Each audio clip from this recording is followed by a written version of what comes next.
आज का ये कार्यक्रम नए भारत की नई कार्य संस्कृति का प्रतीक है। आज भारत जो करता है अभूतपूर्व स्पीड से करता है।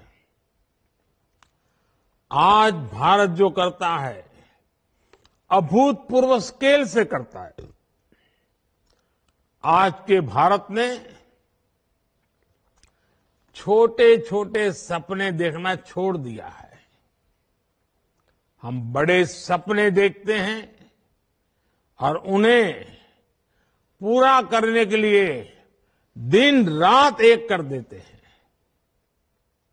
यही संकल्प इस विकसित भारत विकसित रेलवे कार्यक्रम में दिख रहा है। मैं इस कार्यक्रम में देश भर से जुड़े सभी साथियों का अभिनंदन करता हूं। हमारे साथ 500 से अधिक रेलवे स्टेशनों और 1,500 से ज्यादा दूसरी जगहों से लाखों लोग जुड़े हैं। अलग अलग राज्यों के माननीय राज्यपाल श्री, माननीय मुख्यमंत्रीगण, केंद्र और राज्य सरकारों के मंत्रीगण, सांसदगण, विधायकगण और स्थानीय जनप्रतिनिधि, प्रबुद्ध नागरिक, पद्म पुरस्कार जिनको सम्मानित मिला है, ऐसे वरिष्ठ महानुभाव, भारत के महत्वपूर्ण जीवन जवानी खपाने वाले हमारे स्वातंत्र सेनानी, फ्रीडम फाइटर और हमारी भावी पीढ़ी, युवा साथी भी आज हमारे साथ है। आप सभी की उपस्थिति में आज एक साथ रेलवे से जुड़ी 2000 से अधिक परियोजनाओं का शिलान्यास और लोकार्पण हुआ है। अभी तो इस सरकार के तीसरे टर्म की शुरुआत जून महीने से होने वाली है। अभी से जिस स्केल पर काम होना शुरू हो गया है, जिस स्पीड पर काम होना शुरू हो गया है, वो सबको हैरत में डालने वाला है।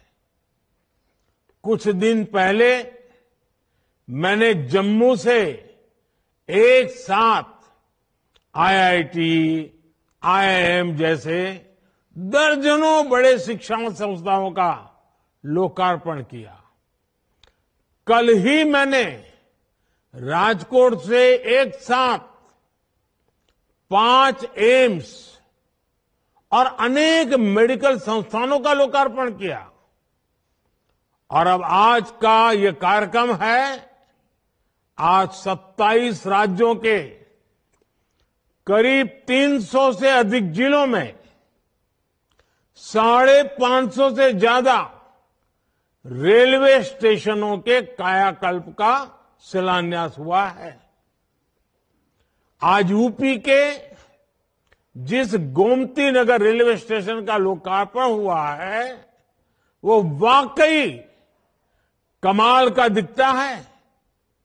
इसके अलावा आज 1500 से ज्यादा रोड, ओवरब्रिज, अंडरपास, इसकी परियोजनाएं भी इसमें शामिल है। 40,000 करोड़ रुपए की ये परियोजनाएं एक साथ जमीन पर उतर रही है। कुछ महीने पहले ही हमने अमृत भारत स्टेशन योजना की शुरुआत की थी। तब भी 500 से अधिक स्टेशन के आधुनिकीकरण पर काम शुरू हुआ था। अब ये कार्यक्रम इसे और आगे बढ़ा रहा है। ये दिखाता है कि भारत की प्रगति की रेल किस गति से आगे बढ़ रही है। मैं देश के विभिन्न राज्यों को वहां के सभी मेरे नागरिक भाई बहनों को अनेक अनेक शुभकामनाएं देता हूं। साथियों, मैं आज विशेष रूप से अपने युवा साथियों को बहुत बधाई देना चाहता हूं। मोदी जब विकसित भारत की बात करता है तो इसके सूत्रधार और सबसे बड़े लाभार्थी देश के युवा ही है। आज की इन परियोजनाओं से देश के लाखों नौजवानों को रोजगार और स्वरोजगार के नए अवसर मिलेंगे। आज रेलवे का जो एक कायाकल्प हो रहा है, ये उन साथियों को भी लाभ देगा जो स्कूल कॉलेज में पढ़ाई कर रहे हैं। ये कायाकल्प उनके भी बहुत काम आएगा जो 30-35 वर्षों से कम आयु के हैं। विकसित भारत युवाओं के सपनों का भारत है। इसलिए विकसित भारत कैसा होगा, ये तय करने का सबसे अधिक हक वो भी उन्हीं को है। मुझे संतोष है कि देश भर के हजारों विद्यार्थियों ने अलग अलग स्पर्धाओं के माध्यम से विकसित भारत के रेलवे का सपना सामने रखा। इनमें से अनेक युवा साथियों को पुरस्कार भी मिले हैं। मैं सभी को बहुत शुभकामनाएं देता हूं। मैं देश के हर जवान को, हर नौजवान को बताना चाहता हूं कि आपका सपना ही मोदी का संकल्प है। आपका सपना, आपकी मेहनत और मोदी का संकल्प, यह विकसित भारत की गारंटी है। साथियों, मुझे खुशी है कि ये जो अमृत भारत स्टेशन है, विरासत और विकास दोनों के प्रतीक होंगे।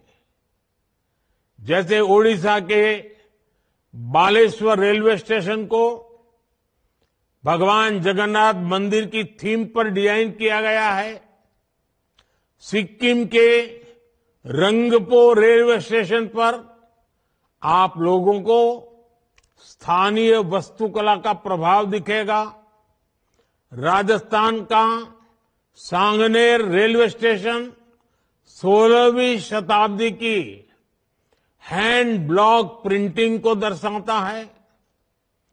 तमिलनाडु के कुंभकोणम स्टेशन का डिजाइन चोल काल के वास्तुकला पर आधारित है। अहमदाबाद रेलवे स्टेशन मोढेरा सूर्य मंदिर से प्रेरित है। गुजरात में द्वारिका स्टेशन द्वारकाधीश मंदिर से प्रेरित है। आईटी सिटी गुड़गांव का रेलवे स्टेशन आईटी के लिए ही समर्पित होगा। यानी अमृत भारत स्टेशन उस शहर की विशेषता से दुनिया को परिचित कराएगा।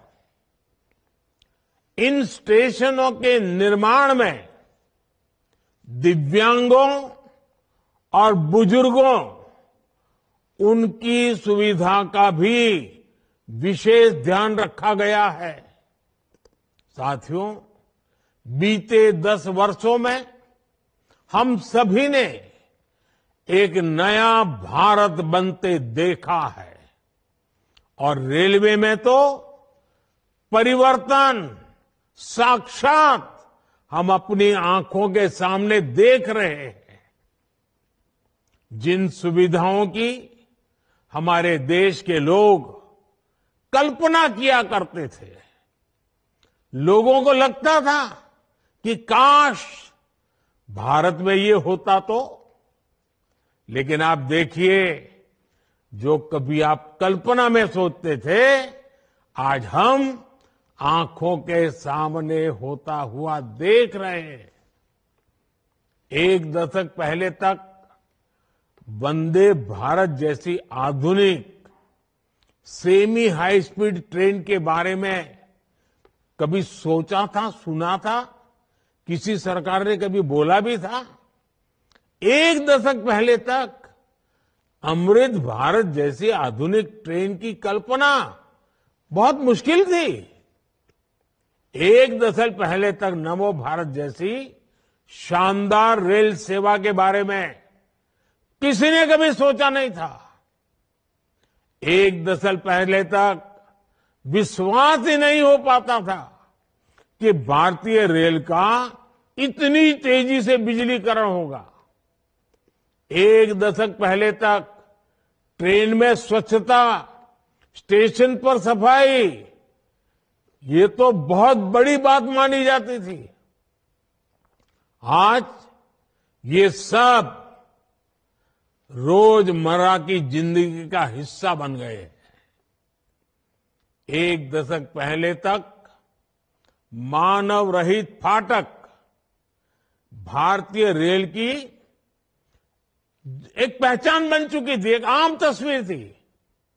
आज ओवरब्रिज, अंडरब्रिज से वे रोक-टोक और दुर्घटना रहित आवाजाही सुनिश्चित हुई है। एक दशक पहले तक लोगों को लगता था कि एयरपोर्ट जैसी आधुनिक सुविधाएं सिर्फ पैसे वाले लोगों के ही भाग्य में है।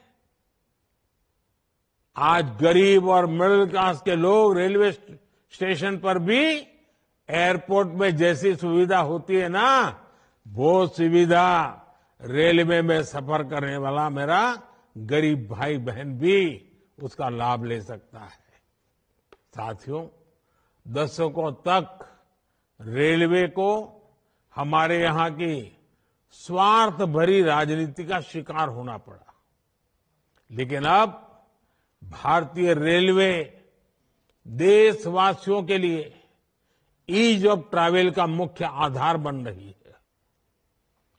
जिस रेलवे के हमेशा घाटे में होने का रोना रोया जाता था, आज वो रेलवे परिवर्तन के सबसे बड़े दौर से गुजर रही है। ये सब कुछ आज इसलिए हो रहा है क्योंकि भारत 11वें नंबर से छलांग लगाकर 5वें नंबर की अर्थव्यवस्था बना। 10 साल पहले जब हम 11वें नंबर पे थे, तब रेलवे का औसत बजट 45,000 करोड़ रुपए के आसपास रहता था। आज जब हम 5वें नंबर की आर्थिक ताकत है, तो इस वर्ष का रेलवे बजट 2.5 लाख करोड़ रुपए से अधिक का है। आप कल्पना कीजिए, जब हम दुनिया की तीसरी बड़ी आर्थिक महाशक्ति बनेंगे, तो हमारा सामर्थ्य कितना अधिक बढ़ेगा।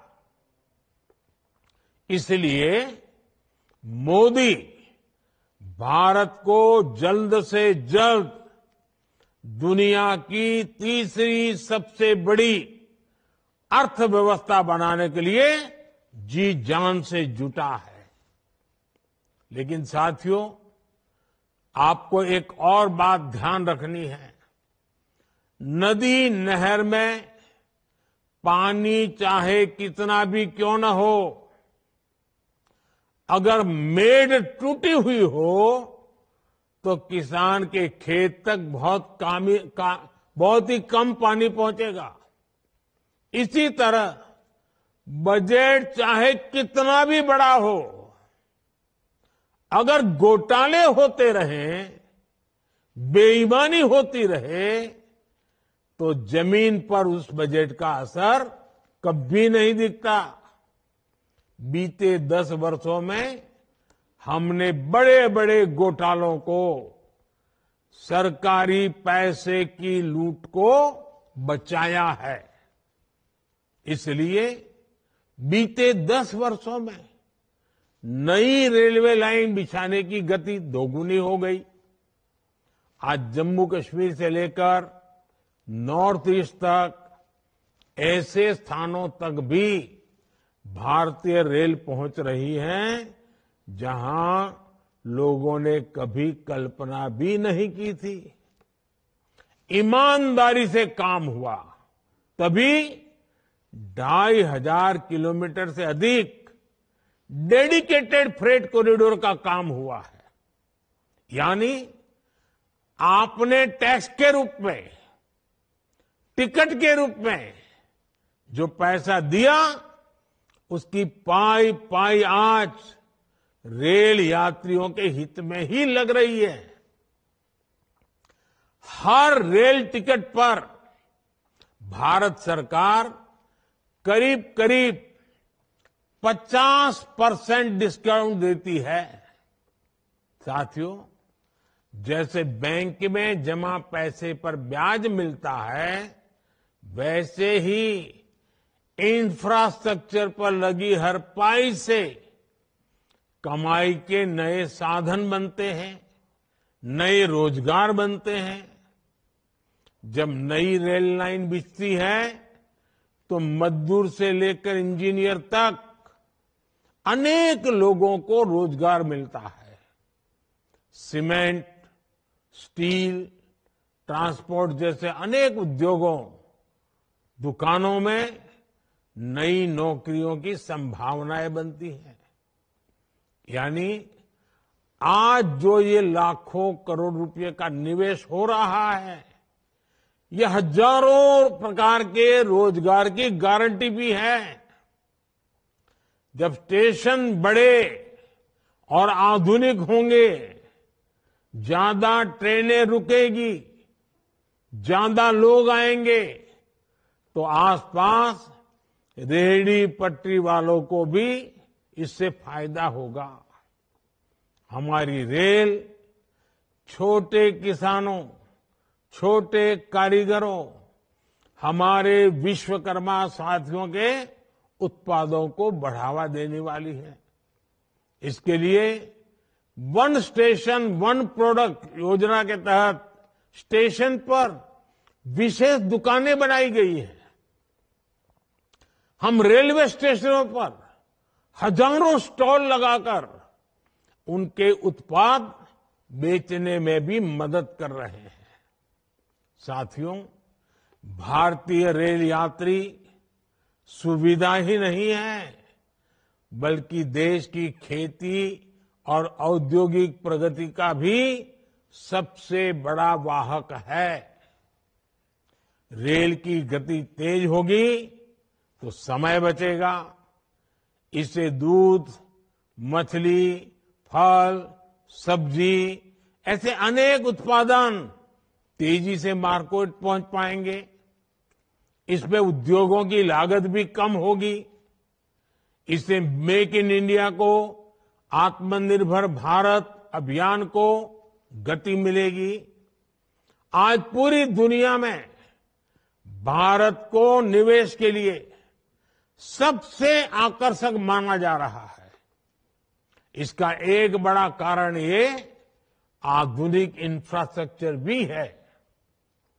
आने वाले 5 वर्षों में जब ये हजारों स्टेशन आधुनिक हो जाएंगे, भारतीय रेल की क्षमता बढ़ जाएगी, तो निवेश की एक और बहुत बड़ी क्रांति आएगी।